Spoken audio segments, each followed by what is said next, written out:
And here we go. We are back. It is the Back Row Bengals Sports Podcast presented to you by Back Row Sports.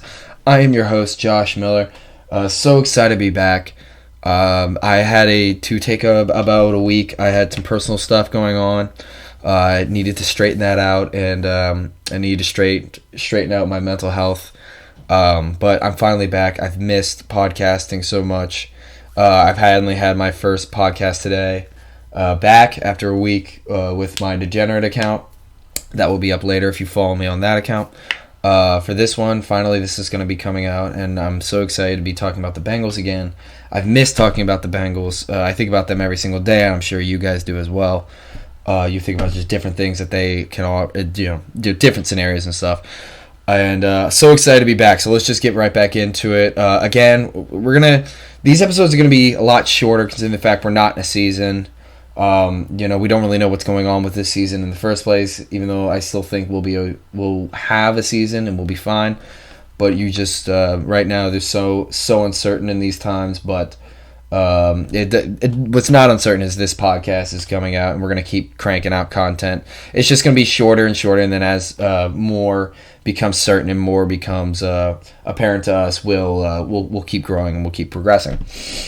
At any rate, I put out a poll of what you guys wanted to hear for the first podcast back. Again, I like doing that because I want to hear what you guys have to say, and I want to hear your guys' suggestions. So I'm going to reveal. So what basically was the majority of the poll?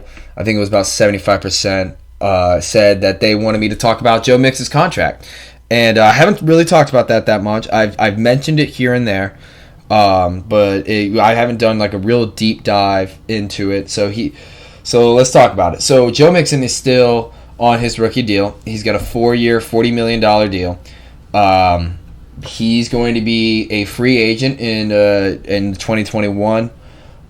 So basically he's coming up on his last year of his contract. And it's going to be, so basically this is where a lot of running backs, or just players at this position who think that they should be getting a long-term deal or a deal somewhere else is going to hold out and either wait on a trade or a deal to get done. With how I'm looking at Joe Mixon and how he has handled this situation, it does not look like he's going to hold out. If he were to hold out, he still has to go and report to training camp. That is in his contract, and he's a little too deep into it now. Honestly, personally, he's not going to hold out. I don't think he's going to hold out. I don't think there's a reason for him to. He hasn't alluded to it.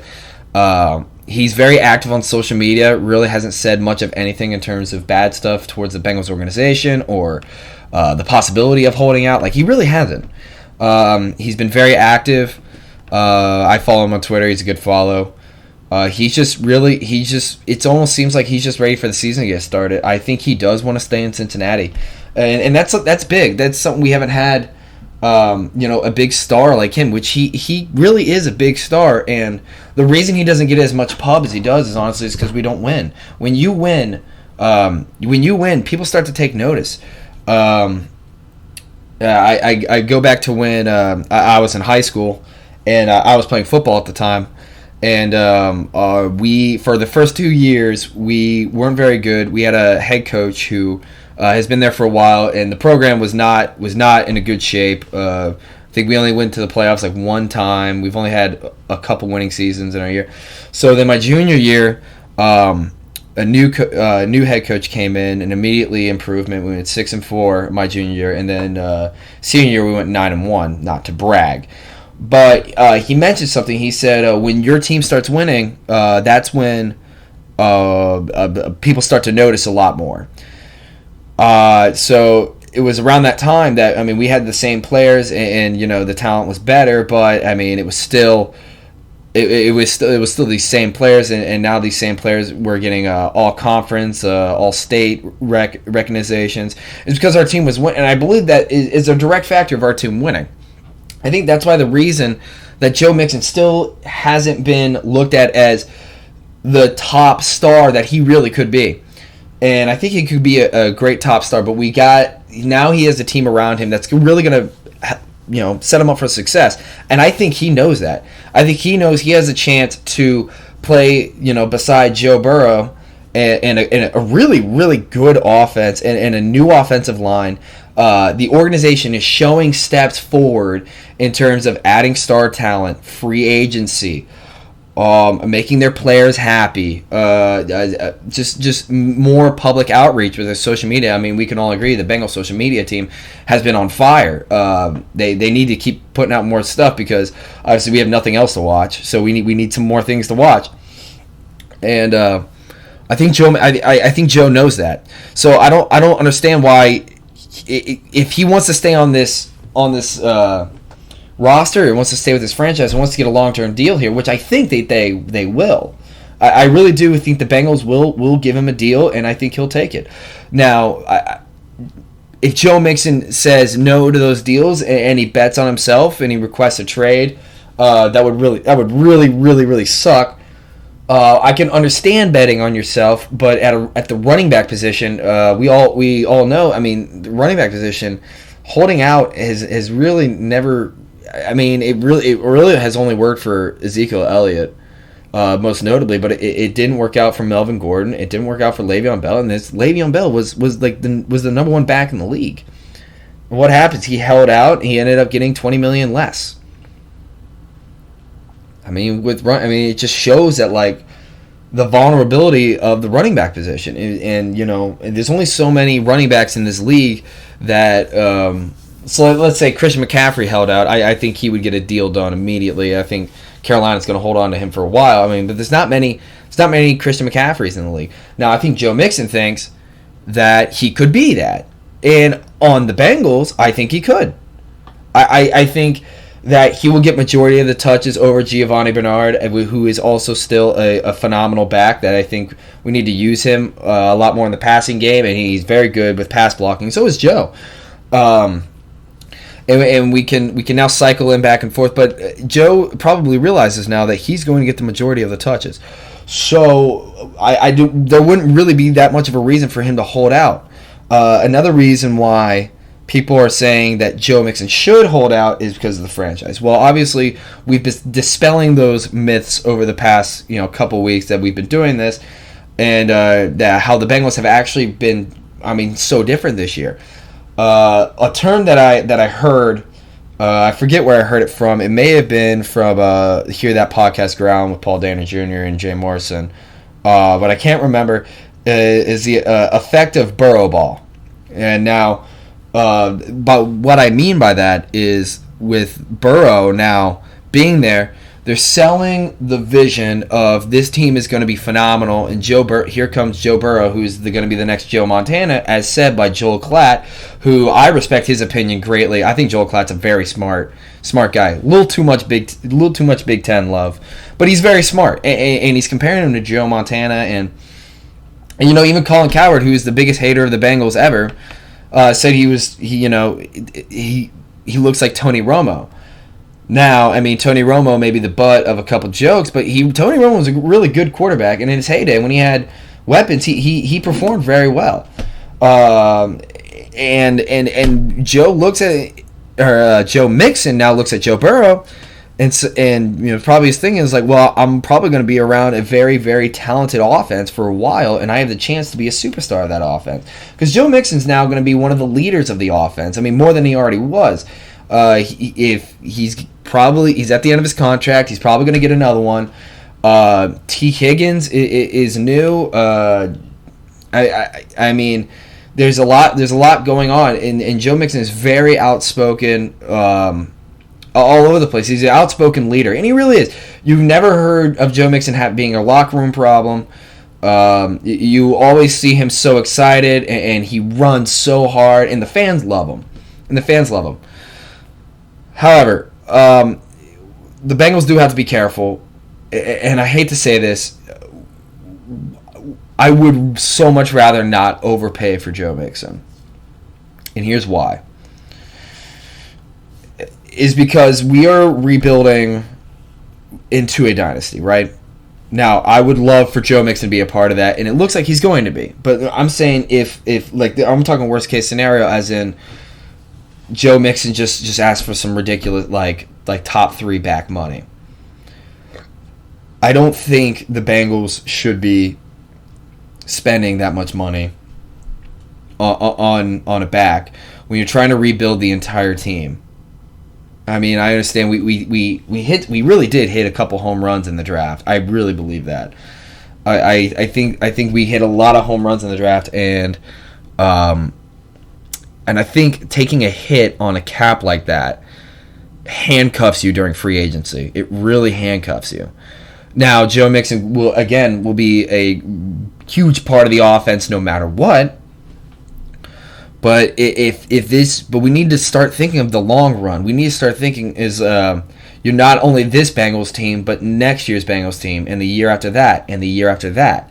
Within the next 4 to 5 years, this vision is supposed to be, Super Bowl contenders. That's the Bengals vision right now. That's how they're signing new free agents. That's why they're getting, high-powered, high-octane offensive guys.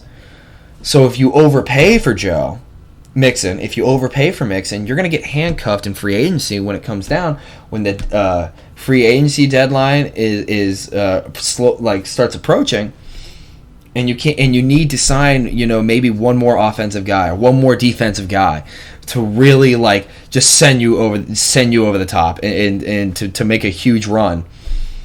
If you overpay, you're not going to be able to do that. So the Bengals need to really be smart with this. And I personally think that more fans would be happy with Joe Mixon being overpaid, and that's fine because Joe Mixon's a very likable guy and he's a very likable player. He plays hard every single game.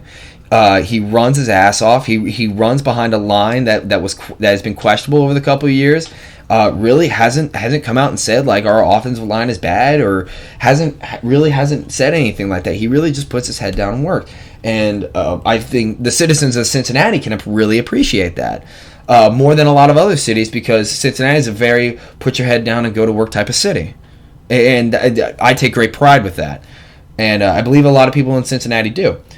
So I think if we don't sign him, if for some reason he walks, I don't think he's gonna hold out. I think he is gonna play out his last half his contract because he'll probably get a lot more money. Now, I mean, obviously, if he suffers an injury, that's a huge problem. We're gonna knock on wood on that one. We're definitely gonna knock on wood on that. But if that happens, his stock will go way, way, way down. So I mean, he might right now. Joe Mixon might be going against his agent. Or there's two different scenarios of when I see what's going on right now with Joe Mixon. He's either ignoring his agent and he's saying, I kind of need to play this year because I need to play this year. I need to either prove my worth or I'm going to stay with the Bengals.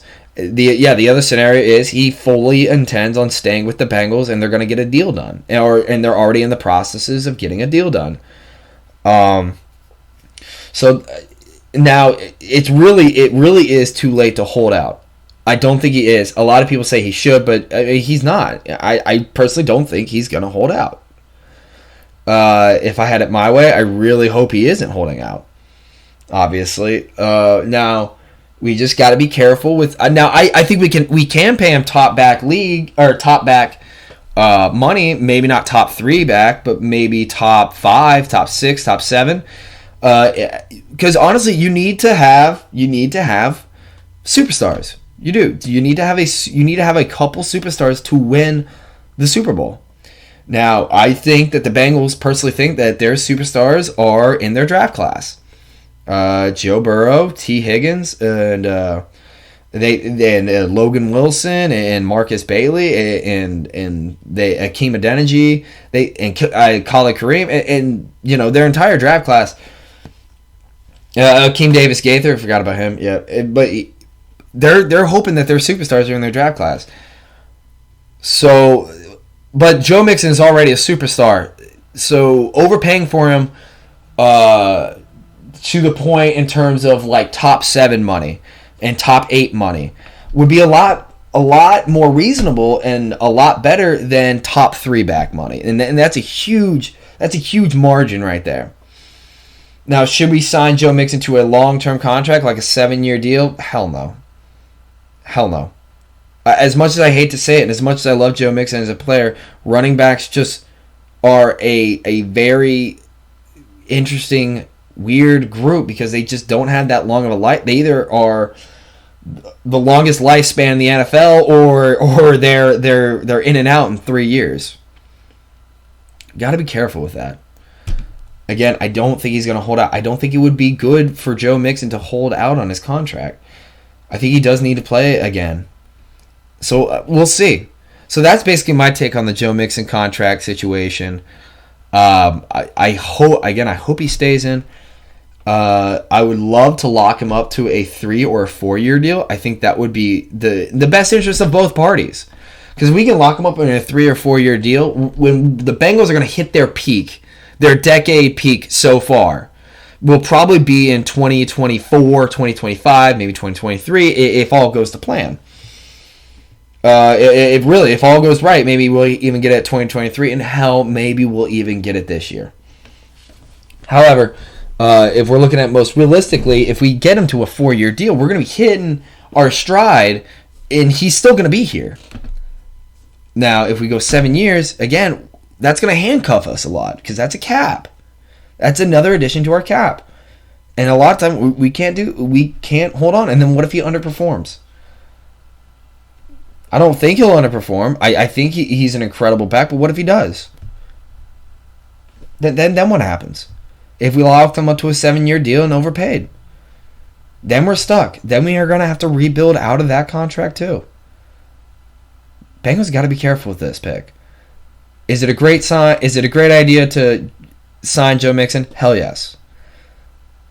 Should you sign him to a long-term deal? Should you pay top 3 back money for him? Probably not. Probably not. All right, so that's my take on the Joe Mixon contract. Again, I hope he comes back. There's really not much of anything in terms of Bengals news. Interviewed Dan Horde last week. Great interview. Definitely give that a listen. Loved having him on. You listen to him like my entire life. Ever since I was really started to watch the Bengals, I'd listen to him all the time and the Bearcats and stuff. So great interview with him. Great talking to him. But he does open some light on the free agency. I asked him about it. I asked him about obviously Larry Warford and maybe even trading for Jamal Adams. And he said it just looks like the Bengals organization is just not going to make a move on that, which is fine. Okay, so they are really putting a lot of trust into their offensive line this year, and that's going to be interesting to see. We talked about this as the year, and even Dan said this, as the year went on, the offensive line did get better. They really do like Jim Turner. They think he's doing a good job. I think he's doing a good job too. Now, could you have kept the same offensive line? Hell no. On a 2-14 team, you really can't keep much of anybody from your second worst part of your team. You really can't.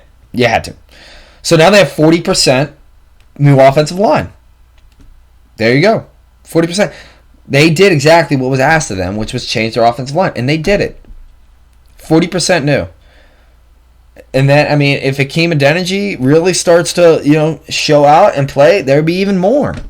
I think Trey Hopkins is a great center. I think he's a very underrated part of the Bengals roster. I think if we can build around him, he's a great leader. Again, Jonah Williams, Xavier Su'a-Filo, this is a team to get excited about. This is an offensive line to get excited about. Again, to my original thought about the free agency and Larry Warford, Dan said, I don't think they're going to go after him. And I thought, the Bengals might actually make a move for him. Then when I talked to him and the more I thought about it, I don't think that's going to happen. I don't think that's going to happen. When you're introducing something new to somebody, you have to go in small increments. It could be a new idea. It could be a new opinion. I mean, we're seeing a lot of it in this country. People are changing little by little. For better or worse, obviously. A lot of it is for the better, and a lot of people are becoming more educated, obviously, and that's great. But a lot of people have to go at a slow pace. They have to slowly take things in. They have to find their own way by themselves. So the Bengals are doing the same thing. Again, they just never were big in free agency, never tried to make a big splash. This year they did. Signed a lot of really good talent. A team to build around. A team to... again, a lot of... If these players who we picked up, Mackenzie Alexander, Von Bell, Xavier Su'a-Filo, DJ Reader, if they really step up this year and realize, we could build something here. Like, we're playing with Joe Burrow. We're playing with the future of the NFL, which a lot of people believe he is. They believe Joe Burrow is the future of the NFL. I do as well. I think he's the future. Then I think they're going to stay, and they're going to work their asses off to be the best that they can be. And so, that being said, they made a huge splash in free agency. So now people are asking them, should the Bengals go out and go get Larry Warford? Again, I think they should. It would be great for them to. It would really put a final nail in the coffin on the offensive line, but Dan said they're not going to. And the more I think about it, I don't think they are either. That's a lot of new things all at once in one free agency. They already did a lot. If they go, you're going to have to keep introducing the Bengals to this idea of going heavy free agency slowly every year. So with that, I don't think the Bengals are going to go out and go get Larry Warford, which is fine. Honestly, I don't think they're going to go out and get him, and that's okay. I think the Bengals want to see what they got next year. Did this jump in free agency, did this really help out their team? And if it does, and they go out and they have a much better season than they did last year, and honestly, a much better season would be 6-10. That's a much better season than what we had. 6-10 is a much better season. Then I don't think they're going to. I think they're going to keep making splashes in free agency. Maybe not Larry Warford, but some other guys down the road, or trading for guys. I know Njoku just is now asking for a trade because Austin Hooper's at the Browns. I think Njoku would be a great addition, but I also think C.J. Uzomah is a very good tight end. I think he's a very good tight end. Doesn't get enough credit. If he can just be a little bit more deadly, maybe work on his speed a little bit this offseason, just get a little bit faster, maybe just a little catching abilities, maybe move Auden Tate down into the tight end spot and just have him go on the tight end routes. That's a thought I just had, because Auden Tate's just got that big reach. He's got that long length to him. He can make some catches that a lot of receivers just can't. And it's because he's got a little tight end build to him. Just a little bit. Not much, but a little. Can move him down a little bit. So we'll see.